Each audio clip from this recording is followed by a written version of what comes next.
Hello. This is Michelle. I'm going to go over the assistive technology information portion of this assignment that you have. Topics proposal.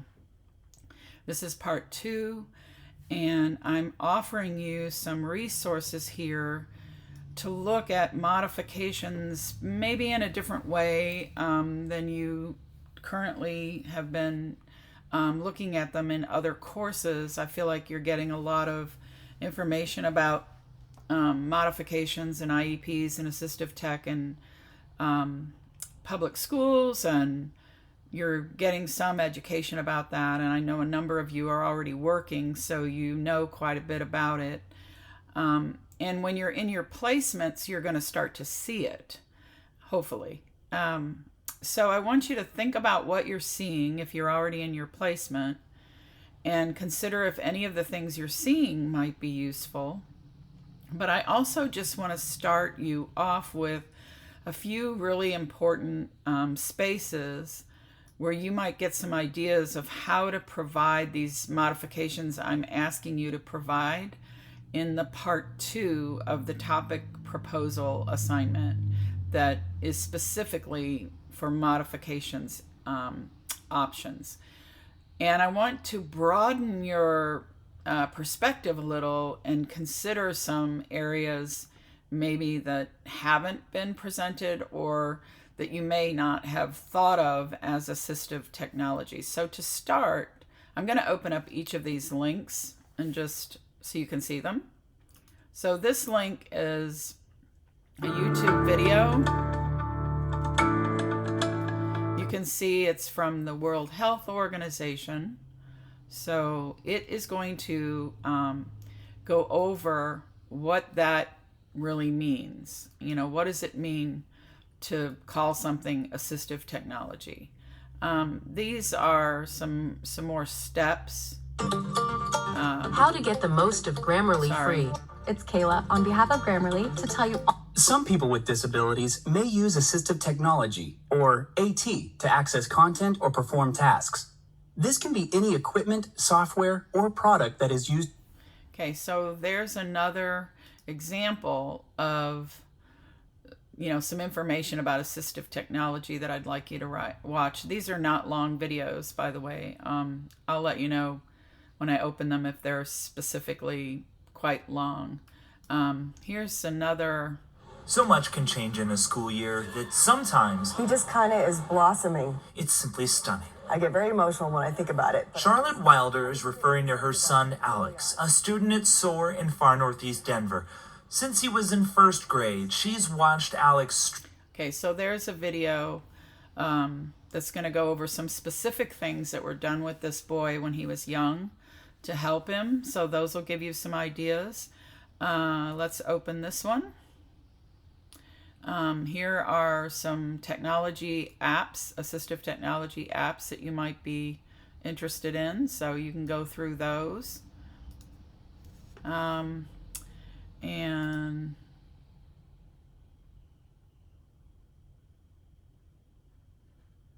here's some more information about challenges and solutions.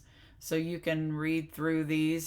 They also come from the World Health Organization. So please read through those. And here's a data system that Kentucky has related to assessments, improved instruction, and improved outcomes. So this would be a great one to look at. You could look at all these areas and see how young children's early development is attended to, modified, and what kinds of outcomes we can expect.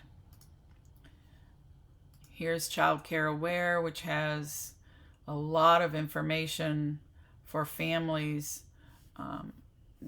in terms of coaching. So if you go down to services, provider coaching, PD, and the HDI Online Learning Center has some trainings in it that may be of interest to you. Basically, I'm just sending you to these websites so you can see what's out there and what's available. So the University of Kentucky has this HDI, Human Development Institute, that's completely devoted to technology services. So you can go there and tool around in there and see what you find out. The next several of these are HDI links, one about Down syndrome and lots of other, there's the Special Olympics. So you can look at all of those and learn a little bit more about specific areas that require modifications. Then I want you to look at this Not an Autism Mom website. Let me just adjust my screen a little bit so you can see there's all kinds of things at the top. But this is a really different way of looking for resources. These are two mothers who both have parenting experience, but also have created this organization, and they have written a book called I Will Die on This Hill.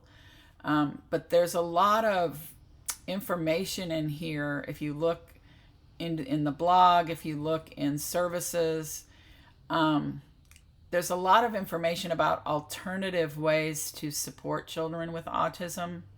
So I want you to educate yourself a little bit about that and know more about the different ways we can work with kids who have been diagnosed with autism. So that's really, really important. I really want you to understand that part, and we'll talk about it more in later weeks. Also, I want you to have this information about sensory motor modifications versus other kinds of ways of seeing behavior. Sorry, this is taking forever to load. Hopefully it will load in just a minute. But this is from an organization called All Kinds of Minds, which if you've had me before, you know that I'm going to not wait for that so I don't waste your time while you're watching this, but I will check this and make sure it's okay. I do want you to go to All Kinds of Minds and look at some of the strategies there. So I'll be sure to check that link to make sure it works. And then I have one last area of modifications. Are you struggling in your that calculus I class? want you to... Do you have a hard time understanding your instructor? Do you wish there was a simpler way? What you're doing, but you're not teaching. So this is a video that's part of a series of a book study that was done by High Scope, the United States organization, which is an early childhood curriculum program. And the book is called Don't Look Away. And in this, they talk about the over-identification, especially in early childhood. There's tons of research that suggests that we are over-identifying, in particular, Black boys with the need for behavioral and other kinds of interventions. So I want you to watch that video and consider how over-identification may be playing a part in the modifications that we create. You may or may not end up using that, but if you're in a placement and you may see this even. I did see it when I was in schools. I saw how teachers really interacted differently. And I want to make sure that I'm educating you about that when we think of modifications, that we're mindful that we're not over-identifying students with needs who don't actually have them. So please listen to that video and understand that. So those are some resources I have for you that I want you to look at.